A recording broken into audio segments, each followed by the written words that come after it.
میری قوم کے جوانوں، آج پسند کی شادیوں کے چکر میں، آج دوستوں کے چکر میں، اللہ اکبر ذرا غور تو کریں، 24 گھنٹے گزر جاتے ہیں۔ ہم اگر پردیس میں ہو دوستوں کو فون کریں گے، واٹس ایپ کریں گے، کیا کبھی ماں باپ کو بھی فون کرتے ہو؟ باپ کی توہین کرنے والا اس وقت تک مرتا نہیں ہے جب تک کہ وہ ذلیل نہیں ہو جاتا، جب تک وہ رسوا نہیں ہو جاتا۔ کبھی ماں باپ کی بھی خیر کریں۔ میرے بھائیوں، آج ہمارے ماں باپ ہمارے منتظر ہیں، انتظار میں ہیں کہ میرا بچہ مجھے فون کر کے میری خیریت پوچھے۔ گھر میں آتے ہو اور سیدھا گھر میں داخل ہو جاتے ہو، ماں دعا کر دی میرا بیٹا خیر سے آئے، ماں دعا کر دی میرا بیٹا خیر سے آئے، اور بیٹے کا حال یہ گھر میں داخل ہوا تو اس نے ماں کی خیریت بھی نہیں پوچھی۔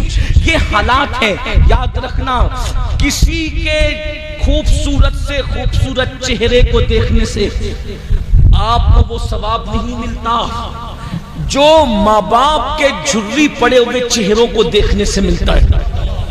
اللہ کے رسول صلی اللہ علیہ وآلہ وسلم فرماتے ہیں، جو فرما بردار بیٹا، فرما بردار بیٹا، حدیث پاک کا مفہوم ہے، فرما بردار بیٹا اپنے ماں باپ کے چہرے کو محبت سے دیکھے، اللہ اسے مقبول حج کا ثواب عطا فرماتا ہے۔ آپ مجھے بتائیے نا میرے بھائیوں، جس دن یہ چہرے زمین میں دفن ہو جائیں گے، جس دن یہ چہرے زمین کے اندر گڑ جائیں گے، اس دن ان چہروں کو یاد کرو گے۔ اپنے ماں باپ کا احسان بھول گئے میرے بھائیوں؟ وہ ماں جس نے 9 مہینے تک اپنے پیٹ میں ہمیں رکھا، ارے جاؤ مرد ہو مرد، اپنی طاقت پر گھمنڈ اور غرور ہے، کسی اس بندے سے جا کر سوال کرو جس کے کڈنی کے اندر، جس کی کڈنی میں پتھری ہو گئی ہے، چند mm کی پتھری اگر مرد کے گردے میں ہو جائے تو مرد اس کے درد سے زمین پر ہم نے تڑپتے دیکھا ہے۔ غور تو کریں، جو چند mm کی پتھری اپنے محفوظ گردے کے اندر سنبھال نہیں سکتا، اس ماں کو سلام کرو جس نے 3 کلو کا وزن 9 مہینے تک اپنی ماں نے، اس ماں نے اپنے پیٹ میں رکھا۔ اللہ اکبر! اور تمہیں پتا ہے جوانی کی دہلیز پر پہنچنے کے بعد ماں کو چھوڑنے والوں، باپ کو چھوڑنے والوں، تمہیں پتا ہے اللہ اکبر، جب ماں ایک بچے کو جنم دیتی ہے تو وہ ہر لمحہ کبھی موت سے قریب ہوتی ہے، کبھی زندگی سے قریب ہوتی ہے۔ جنم دینے والی ماں موت اور زندگی کے مجدار میں جو ہے ایک دوسرے کے کناروں سے ٹکراتے رہتی ہے۔ جس ماں نے پیدائش کے وقت اتنے جھٹکے برداشت کیے، اللہ اکبر! میرے امام اہل سنت نے بڑی خوبصورت بات لکھی ہے کہ بچے کی پیدائش عورت کو جو ہوتی ہے، اگر مرد کو اس مقام سے چوہا بھی نکل جائے تو مرد دوبارہ اس راستے جانے کے لیے کبھی تصور نہ کرے، لیکن ایک ماں کے جذبات دیکھو، اتنے درد سہ کر کے بچے کو جنم دیتی ہے، لیکن جیسے بچہ پیدا ہوتا ہے اگر کسی چیز سے درد ملتا ہے تو انسان اس سے پیار نہیں کرتا، اس کو بھول جاتا ہے، لیکن یہ ماں کی ممتا ہے، جیسے اس درد کے بعد بچہ گود میں آتا ہے سارا درد ایک سیکنڈ میں بھول جاتی ہے، اپنے سینے سے لگاتی ہے اس بچے کے لیے، پھر اللہ اکبر ایک لمحے کے لیے وہ نہیں، اب پوری زندگی اس بچے کے لیے گزارتی ہے، اپنا پورا شباب ایک ماں اپنے بچے پر نچوڑ دیتی ہے۔ ہاں، جوانی کی دہلیز پر پہنچ کر اپنی جوانی پر گھمنڈ اور غرور کرنے والوں، یہ ماں اور باپ ہے جس کا شباب نچوڑ دیا گیا ہے، تب تمہیں شباب اور جوانی ملی ہے، یہ ماں باپ ہے۔ ہاں، ہم لوگ جب پیشاب کرتے تھے، پیشاب اور بستر گیلا ہو جاتا تھا، یہی ماں باپ تھے جو گیلے بستر پہ خود سوتے تھے اور ہمیں سوکھے پہ سلاتے تھے۔ ہاں، رات کے 2-3 بجے اگر ہم روتے ہوئے اٹھتے تھے، ماں مارتی نہیں تھی بلکہ سینے سے چمٹاتی تھی، دودھ پلاتی تھی، دودھ پی کر بھی روتے تھے، رات بھر لے کر کے بیٹھتی تھی۔ میری قوم کے جوانوں، یہ احسان بھول گئے؟ احترام انسانیت کا تو رونا ہی کیا ہے؟ جو ماں کا احترام نہ کرے، جو باپ کا احترام نہ کرے، ذرا غور کیجئے میرے بھائیوں، اور یاد رکھنا، اچھی طرح یاد رکھنا میری قوم کے جوانوں، آپ تہجد گزار بھی بن جاؤ تو بھی آپ کی عبادت پہ قبول نہیں ہے جب تک ماں باپ کو راضی نہ کر لو۔ بلکہ حدیث پاک ہے، اگر کوئی شہید ہو جائے، شہید اور ماں باپ ناراض ہو یا دونوں میں سے ایک ناراض ہو، شہید ہو کر بھی اس کو جنت نہیں مل سکتی، جنت اس کا ٹھکانہ نہیں ہو سکتا۔ اللہ اکبر۔ میں اپنی گفتگو کو اینڈ کرنے لگا ہوں۔ یہ عنوان اتنا جذباتی ہے کہ میں خود کو قابو میں نہیں رکھ پاتا جب یہ عنوان آتا ہے، اس لیے کہ مجھے ایسا لگتا ہے کہ میرے پاس جو بھی نعمتیں ہیں وہ میری ماں کی دعا کی برکت ہے۔ اور میں لوگوں کو کہتا ہوں اگر کسی عورت سے مرید ہونا جائز ہوتا تو پھر میں اپنی ماں کا مرید ہوتا۔ اللہ اکبر۔ یہ بات میں آپ سے کہنا چاہتا ہوں، لیکن ایسا نہیں ہے، عورتوں سے مرید نہیں ہو سکتے۔ اگر عورت سے مرید ہونا جائز ہوتا تو میں اپنی ماں کا مرید ہوتا، اس لیے کہ ہم نے جو سنا، دیکھا، پڑھا، ہمیں پتا چلا کہ ماں کی خدمت سے جو ملا ہے وہ کسی کی خدمت سے نہیں ملا ہے، ماں کی خدمت سے جو ملا ہے وہ کسی کی خدمت سے نہیں ملا ہے۔ اور آج بیویوں کی وجہ سے ادھر گھونگھٹ اٹھتا ہے، ادھر بیٹا ماں باپ کا باغی ہو جاتا ہے۔ آئیے میں چند باتیں عرض کر کے اپنی بات کو اینڈ کی طرف پہنچاؤں، عنوان جو آ گیا اس کو پورا کر لیتے ہیں۔ اللہ اکبر۔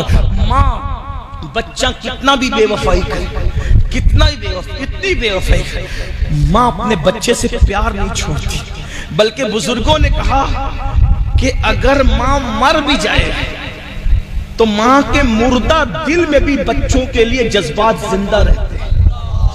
جملے پہ غور کرنا، ماں کے مردہ دل میں بچوں کے لیے جذبات زندہ رہتے ہیں، ماں اس کو کہتے ہیں۔ ماں کو سمجھا ہی نہیں، بلکہ ایک بات کہہ دوں، ابھی امی پر بات کر رہے تھے علامہ، امی ام سے بنا ہے اور عربی میں ام کہتے ہیں ماں کو، تو امی کا مطلب ایک یہ بھی ہے ماں والا۔ نبی کی شان یہ ہے ماں والا، کیونکہ نبی نے ماں، اب یہ ماں والے کے لیے بہت تشریح ہو سکتی ہے، یہ ماں والا کیوں کہا گیا؟ اس لیے کہ جو مال سے محبت کرے سب سے زیادہ، لوگ کہتے ہیں یہ تو مال والا ہے، جو علم سے محبت کرے سب سے زیادہ، لوگ کہتے ہیں یہ علم والا ہے، لوگ اپنے وطن سے محبت کرے تو یہ ممبئی والا ہے، یہ رودرپور والا ہے۔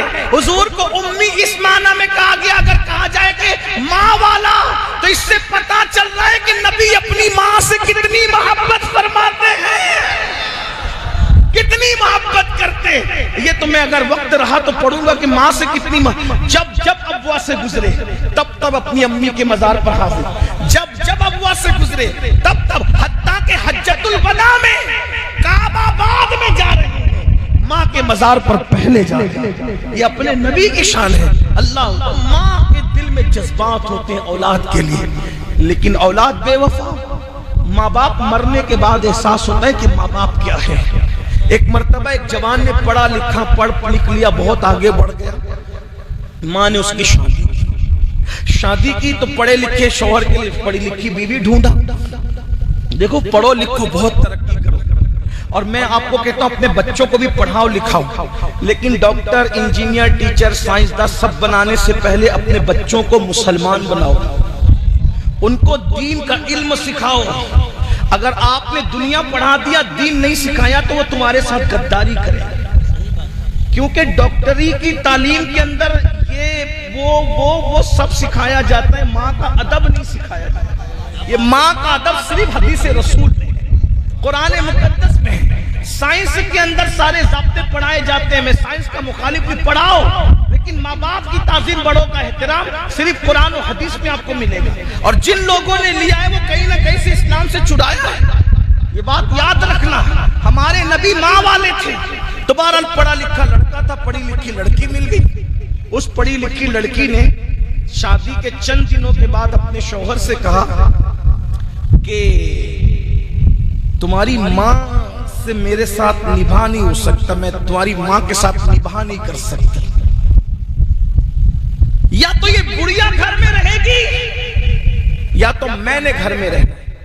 یہ منزل ایک شوہر کے لیے بہت مشکل ہوتی ہے، لیکن ایک بات میں آپ سے کہنا چاہتا ہوں، ماں باپ کے لیے جس کو چھوڑنا پڑے چھوڑ دیا جائے، لیکن ماں باپ کو نہیں چھوڑا جائے، کیونکہ ہر نعمت مل سکتی ہے، ماں باپ نہیں مل سکتے، ماں باپ نہیں مل سکتے۔ اللہ ایک ہے، اس کے سوا کوئی شریک نہیں، خدا ایک ہے، اور اس کی عطا سے ماں باپ بھی ایک ہے۔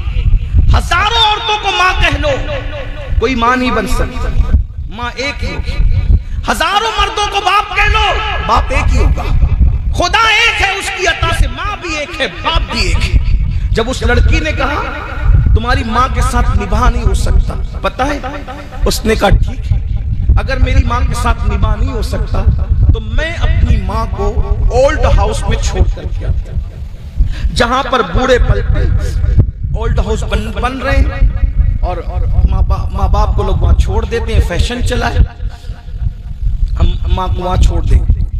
پہلی مرتبہ ماں کے پاس بیٹا آ کر کہتا ہے ماں میں تمہیں کہیں گھمانے لے جانا چاہتا ہوں۔ ماں بڑی خوش ہوئی، پڑھ کے آیا تھا، کار خریدی تھی، اس کے بعد سے تو کبھی بیٹے کی کار میں بیٹھنا ہی نصیب نہیں ہوا۔ آج بیٹے کا موڈ کتنا اچھا ہے کہ مجھے گھمانے لے جا رہا ہے۔ کانپتے ہوئے بدن سے نکلی، کبھی باہر نکل نہیں سکی تھی، کار میں بیٹھی، کار چلی اور ایک اولڈ ہاؤس کے پاس کار رک گئی۔ ایسے میں وہ اترنے کے بعد اولڈ ہاؤس کے زینے پر اپنی ماں کو بٹھایا اور ماں کو بٹھانے کے بعد کہا ماں معافی چاہتا ہوں، میری بیوی تمہارے ساتھ نباہ نہیں کر سکتی، اس لیے اس نے تمہیں گھر سے نکالنے کے کہا تھا یہ اولڈ ہاؤس ہے ماں، یہی اب تمہیں رہنے، اچھا میں چلتا ہوں۔ اور یہ کہہ کر کے کار میں بیٹھا اور جلدی سے بھاگ گیا، اس لیے کہ وہ بڑا آدمی تھا، مالدار تھا، پڑھا لکھا تھا، پورے شہر میں اس کی شہرت تھی، وہ چاہتا تھا کہ کسی کو پتہ نہ چلے، ماں کو چھوڑ کے بھاگ گیا۔ ماں بیٹھے ہوئے رو رہی تھی، آنسو پوچھ رہی تھی۔ ذرا سوچو، جس نے اپنے سینے کا دودھ، جسے دنیا دودھ کہتی ہے، وہ کئی خون کے قطروں کا مجموعہ ہوتا ہے، ہم نے اپنی ماں کا دودھ نہیں پیا ہے بلکہ سینے کا خون ہماری ماں نے دودھ کی شکل میں ہمارے منہ میں نچوڑا ہے۔ ایک ماں نے پورا شباب قربان، اپنے شباب کو آگ لگا دی ہے ایک بیٹے کو جوان کر۔ یہ جوانی یوں ہی نہیں ملی ہے، یہ جوانی کئی شباب آگ لگے ہیں تب کہیں جا کر ہمیں جوانی نصیب ہوئی ہے۔ ہاتھ پکڑ کے چلانا بھول گئے، اپنے ہاتھوں سے کھلانا بھول گئے۔ ارے جو رشتے تم بنا رہے ہو دوستوں کے اس کو نبھاتے ہو، جو رشتے اللہ نے بنائے ہیں اس کو کب نبھاؤ گے؟ 10,000 کی نوکری جس نے دی ہے اس کے آگے ہاتھ باندھ کے کھڑے رہتے ہو؟ ارے جس نے جنم دیا ہے اس کے آگے ہاتھ باندھ کے کھڑے رہنا کب سیکھو گے؟ ہم نہیں دیکھ رہے گھروں میں ماں باپ کا ادب، ماں باپ کی حیثیت کتوں سے بھی بدتر ہو گئی ہے۔ اور فلمیں، سیریل اور ناولیں پڑھنے والوں، فیشن کے نام پہ کتے پالنے والوں، کتوں کو چمٹا چمٹا کر کے چوم رہے ہو، کبھی اپنے ماں باپ کو بھی چومائے؟ کتوں کو چوم رہے ہو، کتے پال رہے ہو، ماں باپ گھر سے باہر، کتے اندر۔ وہ کتے جن کو بلا عذر شرعی پالو گے تو تمہارے گھر میں کبھی رحمت کے فرشتے نہیں آئیں گے۔ کہاں وہ ماں باپ کی دعا جو تمہیں ولی بنا سکتی ہے، قطب بنا سکتی ہے، ابدال بنا سکتی ہے؟ ان کو نکالا گھر سے، بہن کے گھر پہنچایا، بھائی کے کہاں پہنچایا، اور کتوں کو گھر میں لا رہے ہو۔ صبح اٹھتے ہو تو جھوٹے منہ پہلے کتے کو لے کے نکلتے، کتے کے لیے کھانے کے لیے مول تک جا رہے ہو۔ کبھی ماں باپ کے لیے بھی اہتمام، یہ قیامت کی نشانی ہے، یہ قیامت کی نشانی۔ کتے گھروں میں صوفوں پر بیٹھے اور ماں باپ مسجدوں کے زینے پہ، مندروں کے زینے پہ، سگنلوں پر بھیک مانگ رہے۔ یہ آج ہمارا حال ہے۔ تباہ نہیں ہوں گے، برباد نہیں ہوں گے، رسوا نہیں ہوں گے۔ اللہ اکبر۔ ماں دوپٹے سے آنسو پوچھ کے رو رہی تھی، لیکن ایک بات یاد رکھنا آگے بڑھنے سے پہلے، میرے نبی نے فرمایا کما تدین تدان، تم جیسا کرو گے تمہارے ساتھ ویسے ہی کیا جائے گا۔ اپنے ماں باپ کو خون کے آنسو رلانے والوں، کسی لڑکی سے پیار ہوتا ہے اور ماں باپ کو دھوکہ دے دیتے ہو۔ ماں باپ کہتے بیٹا وہاں ہم نے رشتہ نہیں کرنا، تو کیا کہتے ہو؟ ارے تم لوگ کا دور چلا گیا، تمہیں کیا سمجھتا ہے؟ یہی کہتے ہو۔ یاد رکھنا، ماں باپ کو ناراض کر کے حج کو جاؤ گے تو خدا نہیں ملے گا، ماں باپ کو ناراض کر کے رشتے کرو گے تو کون سی خوشی مل جائے گی؟ اس لیے اللہ کے بندو یاد رکھو، ماں دوپٹے سے آنسو پوچھ پوچھ کے رو رہی تھی۔ ایسے میں اولڈ ہاؤس کے کچھ ذمہ داران آئے کہ چلو نیا مہمان آیا ہے۔ ان لوگوں نے چاروں طرف سے بڑی بی کو گھیر لیا، بڑی اماں چپ رہو چلو اب یہیں گزارا کرو، جو ہوا چھوڑ دو۔ اچھا وہ بڑی بی نے کہا آپ کا نام لکھایا، کہا بچے ہیں، کہا ایک لوتا بیٹا ہے، اس کا نام نہیں بتایا۔ پھر لوگوں نے کہا بڑی اماں اس کا نام بتا دے بیٹے کا، تاکہ کچھ حادثہ ہوتا ہم اس کو اطلاع کر سکے، اس کا فون نمبر بتا دے، نہیں بتایا۔ جب بیٹے کا نام آتا ہچکیاں لے لے کر روتی، سسکیاں لے لے کے روتی، بہت روئی۔ اب کہا بڑی اماں نام تو بتائیں، نام نہیں لیا۔ تو کسی نے کہا چھوڑو، بڑی بی کو بیٹا چھوڑ کے بھاگا ہے تو بہت ناراض ہے، اس لیے اپنے بیٹے کا نام نہیں لیتی۔ بس کسی کا اتنا کہنا تھا، آنکھیں تن گئی، جذبات بدل گئے اور کہنے خبردار میرے بیٹے کے خلاف ایک جملہ کہا تو یہ ماں ہے، اولڈ ہاؤس میں رکھنا ہو تو رکھنا ورنہ نکال دو، میں کہیں بھی زندگی گزار لوں گی، لیکن میرے بیٹے کے خلاف کچھ مت بکنا۔ وہ مجھ سے غداری کر کے گیا ہے، لیکن بیٹے کا نام اس لیے نہیں لے رہی ہوں کہ وہ ناراض ہوں، اس سے نہیں ناراض نہیں ہوں، بیٹے کا نام اس لیے لے رہی ہوں کہ اس شہر کا مشہور آدمی ہے، اگر نام لے لوں گی تو میرے بیٹے کی عزت چلی جائے گی، اپنے بیٹے کی عزت کو بچانے کے لیے اس کا نام نہیں لے رہی۔ یہ ماں کی ممتا ہوتی، ماں کی ممتا۔ دنیا کے اندر کروڑوں انسان بہت پہلے آئے اور اب بھی قیامت تک کروڑوں انسان آتے رہیں گے، لیکن دنیا میں جتنے انسان ہیں بحیثیت انسان، کوئی بھی انسان ایسا نہیں ہے کہ جس کی زندگی کا آپ کچھ بھی بیان کر سکتے ہو۔ دنیا کا کوئی انسان ایسا نہیں ہے کہ اس کی زندگی کا آپ کچھ بھی بیان کر دو، کبھی بھی بیان کر دو، کیسے بھی بیان کر دو، لیکن ایک ہستی ایسی ہے جس کی رات بیان کرنا چاہیں تو آپ ان کی راتیں بھی بیان کر سکتے ہیں، جن کے دن بیان کرنا چاہیں تو آپ ان کے دن بھی بیان کر سکتے ہیں۔ حد تو یہ ہے کہ اگر جس کی ولادت بیان کرنا چاہیں تو آپ اس کی ولادت بھی بے دھڑک بیان کر سکتے ہیں، حتیٰ کہ ماں کے شکم میں رہنا بیان کرنا چاہیں تو آپ اس کو بھی بیان کر سکتے ہیں، حتیٰ کہ باپ کی پیشانی میں رہنا چاہیں بیان کرنا چاہیں تو آپ اس کو بھی بیان کر سکتے ہیں۔ وہ ایک ذات ہے اور صرف ایک ذات ہے جسے انسان کامل کہتے ہیں۔ اللہ اکبر۔ میں صرف اشارے دے کر اپنے عنوان کی طرف آنا چاہتا ہوں۔ میں حیا کے پردے میں ایک بات عرض کرنا چاہتا ہوں، دنیا کے کسی انسان کا میلاد نہیں پڑھا جا سکتا، پڑھا نہیں جا سکتا۔ دیکھو لوگ دنیا میں جینتیاں مناتے ہیں، پیدائش کا دن مناتے ہیں، لیکن پڑھتے نہیں ہیں کہ پیدا کیسے ہوئے تھے۔ یاد رکھنا برتھ ڈے سب کا منایا جاتا ہے، لیکن کسی کا برتھ پڑھا نہیں جاتا ہے اور پڑھا بھی نہیں جا سکتا ہے، اس لیے کہ اگر پڑھو تو انسان کے خیالات منتشر ہو جائیں گے، اگر پڑھو تو انسان کے افکار اور نظریات پر جو ہے ایک تسلسل نہیں بلکہ تزلزل قائم ہو جائے گا۔ لیکن ایک ہستی ہے جسے مصطفیٰ جان رحمت کہتے ہیں، وہ ہمارا نبی ہے اور صرف ہمارا نبی ہے۔ ہم جس کی ولادت پڑھتے ہیں، ولادت اتنی بے مثال ہے کہ ان کی امی جان کہتی ہے جب پیدا ہوئے تھے تو ہر نجاست سے پاک پیدا ہوئے تھے، جب پیدا ہوئے تھے ہر گندگی سے پاک پیدا ہوئے تھے۔ حالت یہ ہے، فرماتی ہیں کہ ایسا نور نکلا تھا کہ میں اپنے گھر میں مکے میں بیٹھے بیٹھے میں نے اس نور کی روشنی میں ملک شام کے محلات دیکھ لیے تھے۔ یہ میرے نبی کی پیدائش ہے۔ حد تو یہ ہے میرے بھائیوں، ہم نے کلمہ پڑھا ہے لیکن اپنے نبی کو ہم نے پہچانا ہی نہیں ہے۔ اللہ اکبر۔ یاد رکھنا، نبی کو فرقوں میں تقسیم کرنے کی کوشش مت کرو۔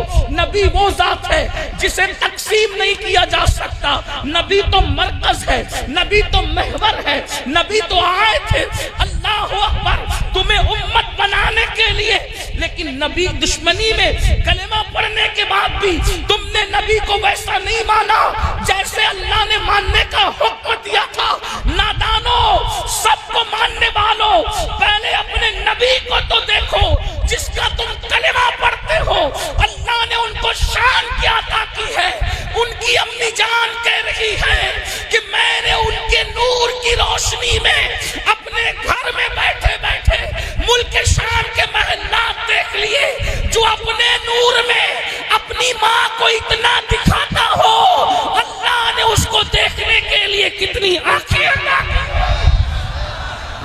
اندازہ فرمائے جب ماں کے شکم میں تھے، اما سرکار آمنہ کہتی ہے میں اپنے پیٹ سے اللہ کے ذکر کی آواز سنا کرتی تھی۔ اللہ اللہ اندازہ فرمائے، اسی لیے حضرت آمنہ فرماتی ہے پیدا ہوئے تو دونوں گھٹنے زمین پہ رکھے تھے اور اس کے بعد انگلی آسمان کی طرف تھی اور کلمہ پڑھ رہے تھے، اللہ کی توحید بیان کر رہے تھے، اور ایک ہاتھ زمین پر تھا۔ اللہ اکبر، خدا کی توحید بیان کرنے کے بعد پیشانی کو زمین پہ رکھ کے کہا رب حبلی امتی، رب حبلی امتی۔ یہ نبی کی ولادت کا ذکر ہے۔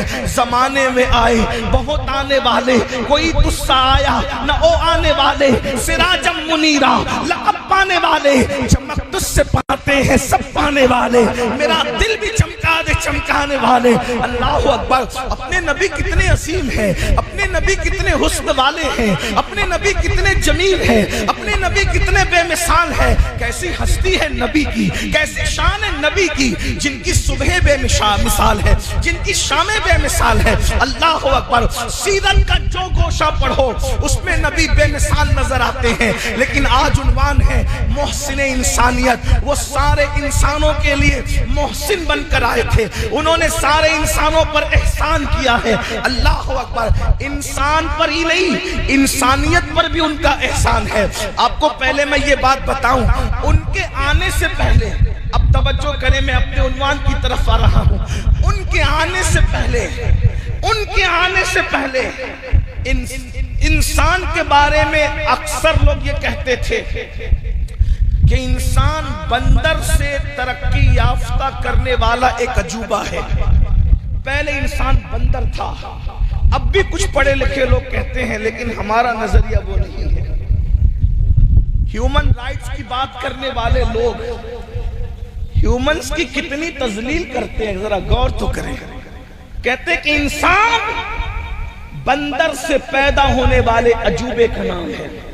یہ ان کے آنے سے پہلے تصور انسانیت تھا، اور وہ آئے اور انہوں نے بتایا کہ پہلا انسان آدم تھا۔ توجہ کریں، اور آدم اتنے خوبصورت تھے کہ ان کے حسن کے آگے فرشتوں نے سجدہ کیا۔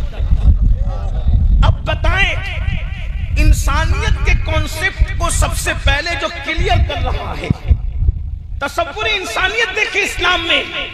لوگ کہہ رہے تھے کہ انسان بندر تھا، پھر ترقی کرتے کرتے انسان بن گئے، اور ہمارے یہاں پہلا انسان آدم ہے۔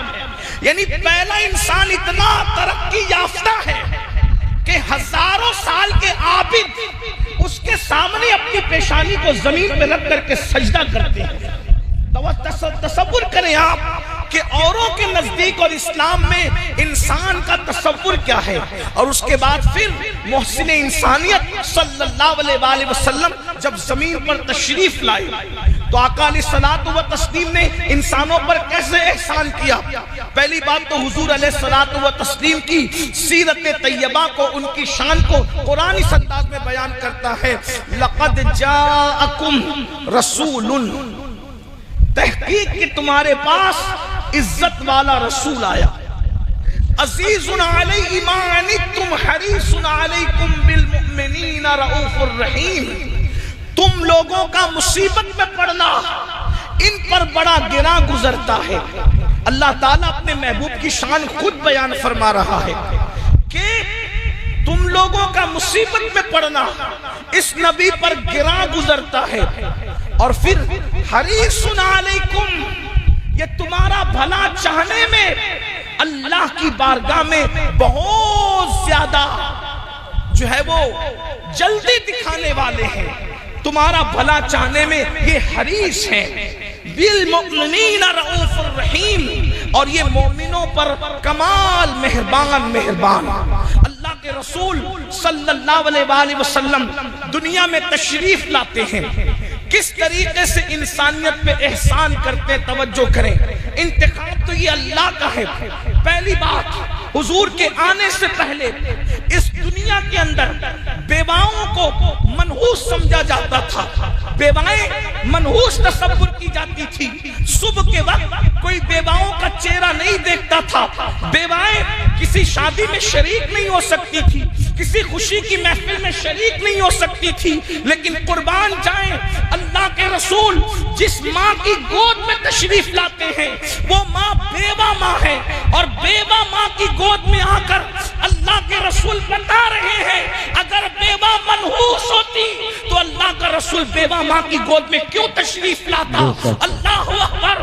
بلکہ ہمارا عقیدہ تو یہ ہے کہ اللہ اکبر، ماں ہونے کے اعتبار سے سیدہ آمنہ کا مقابلہ دنیا کی کوئی ماں کر ہی نہیں سکتی، کیونکہ کسی کا بیٹا غوث اعظم ہے، کسی کا بیٹا غریب نواز ہے، کسی کا بیٹا کلیم اللہ ہے، کسی کا بیٹا خلیل اللہ ہے، کسی کا بیٹا کلمت اللہ ہے، تنہا آمنہ ہے جس کا بیٹا حبیب اللہ ہے، جس کی مرضی سے قبلے کو بدل دیا جاتا ہے۔ اندازہ فرمائیں اس ماں کے مقابلے میں بھی ماں ہونے کے اعتبار سے کسی کو پیش کیا جا سکتا ہے، کسی کو ان کی برابری میں لا کے کھڑا کیا جا سکتا ہے۔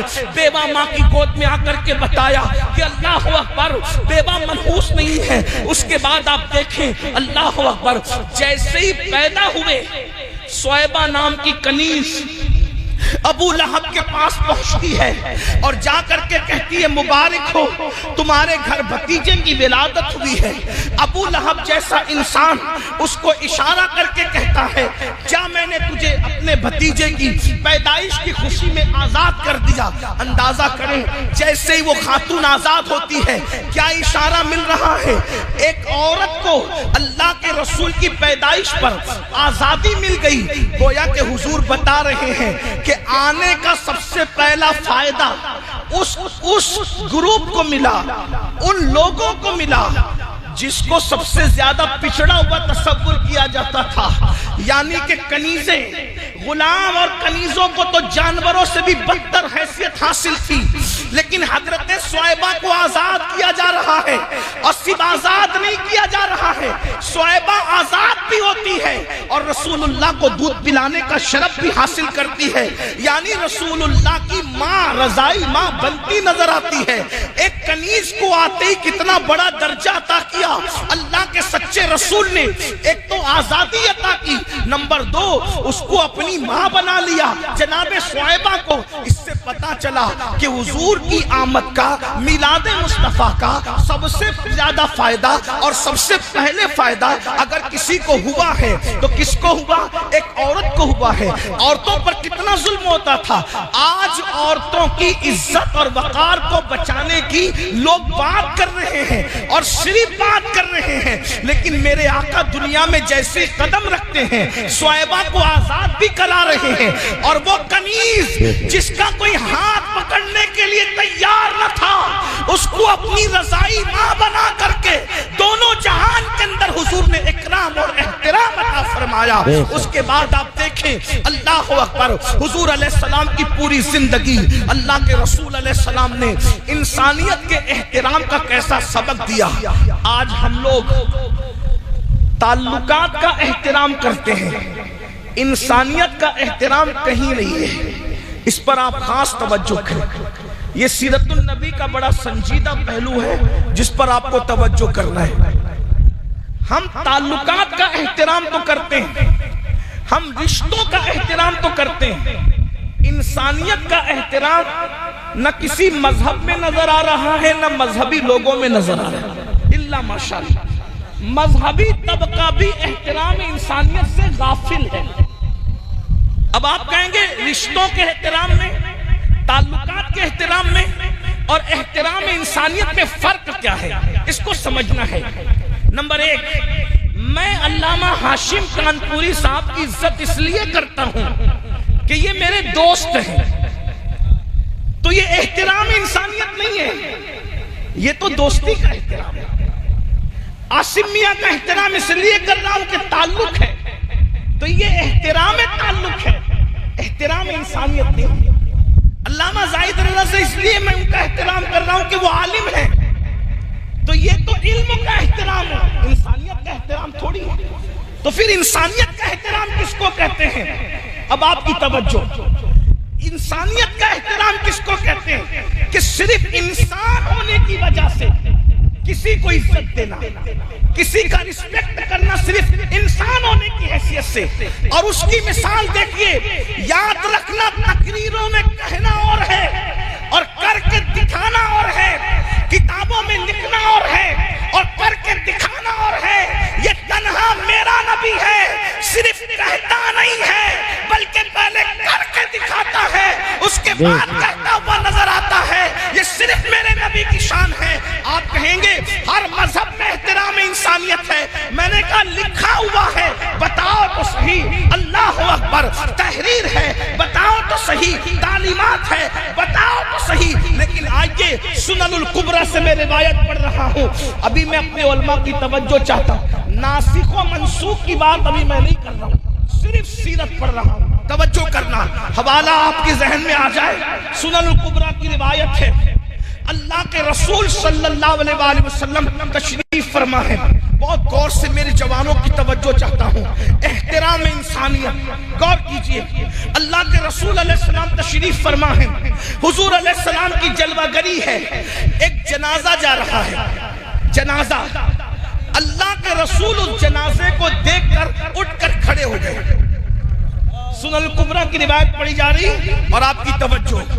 اللہ کے رسول جنازے کو دیکھ کر کھڑے ہو گئے. ایک بات آپ سے عرض کروں، برا مت ماننا، کوئی میرے دماغ میں نہیں، کسی پہ کرٹیسائز نہیں کر رہا ہوں، کسی پہ ٹپنی نہیں کر رہا ہوں، جنرل بات کر رہا ہوں. ہم لوگ کسی کو دیکھ کے کھڑے ہوتے ہیں اس لیے تاکہ وہ دیکھ لے کہ میں اس کے لیے کھڑا ہوا.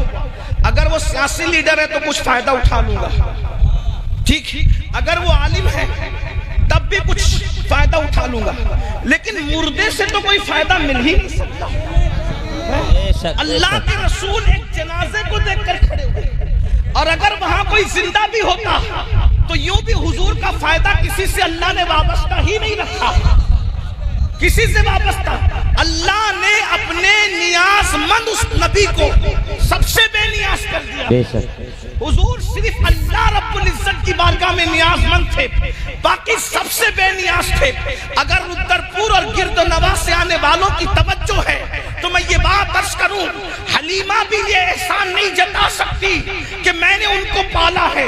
یہ اللہ کی حکمت ہے کہ حلیمہ کو منتخب کیا دودھ پلانے کے لیے، مگر اس سے پہلے حلیمہ کے پورے گاؤں میں ایسا قحط لا کر کے ڈال دیا کہ حلیمہ کے گھر میں نہ دانا ہے نہ پانی ہے، خشک سالی ہے. حلیمہ کے سینے سوکھ چکے ہیں. اس کا خود کا بیٹا پوری رات روتا ہے، اس کو دودھ پینے نہیں ملتا.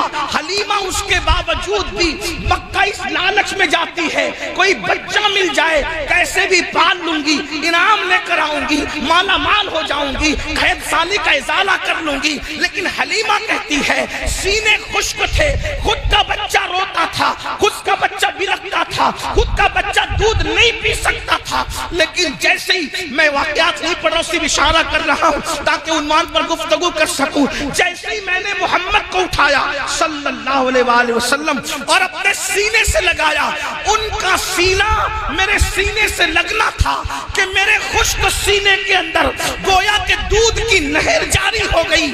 قدرت بتا رہی ہے حلیمہ تو نے دودھ پلا کے محبوب پہ احسان نہیں کیا، محبوب نے تیری گود میں آ کر احسان کیا. گارنٹی دیتا ہوں جو ہمارا یہ سلطانی نسخہ ہے راجہ مہاراجہ، اگر آپ 3 مہینے کنٹینیو اس کو کھا لیں گے تو انشاءاللہ میرا یقین ہے، میرے رب کعبہ کی ذات سے مجھے یقین ہے کہ آپ یقیناً صحت مند ہو جائیں گے. آپ 1 مہینے میں اچھا ہونا چاہتے ہو تو ہرگز یہ دوا مت لینا، ہرگز آپ دوا لے کے اپنے 1 مہینے کے پیسے برباد مت کرنا. ہاں، اور میں اندر کی باڈی طاقتور پاورفل ہوگی، پھر آپ کو کسی دوا کی ضرورت نہیں پڑے گی. یہ السلام علیکم ورحمۃ اللہ وبرکاتہ. آج ہم بات کریں گے دیسی دوا کے تعلق سے. یہ ویڈیو بہت خاص ہونے والی آپ کی زندگی کے لیے. جو لوگ کسی بھی مرض کے شکار ہیں یا کسی کمزوری کے شکار ہیں، جس کمزوری اور مرض کی وجہ سے ان کی زندگی کی خوشیاں لٹ چکی ہیں، برباد ہو چکی ہیں، وہ لوگ غور سے سنیں. جو لوگ اپنی بچپن کی غلطیوں کی وجہ سے یا کسی اور وجہ سے اس طاقت کو کھو دیتے ہیں، پھر وہ طرح جگہ جگہ بھٹکتے ہیں اور اپنا علاج کراتے ہیں، اور پھر وہ یہ سوچتے ہیں کہ میں راتوں رات جوان ہو جاؤں، مہینہ 15 دن میں میری جوانی لوٹ آئے. ہرگز نہیں. جو لوگ 10 اور 15 اور 20 دن میں کھوئی ہوئی طاقت کو لانا چاہتے ہیں وہ کبھی زندگی میں صحیح نہیں ہو سکتے.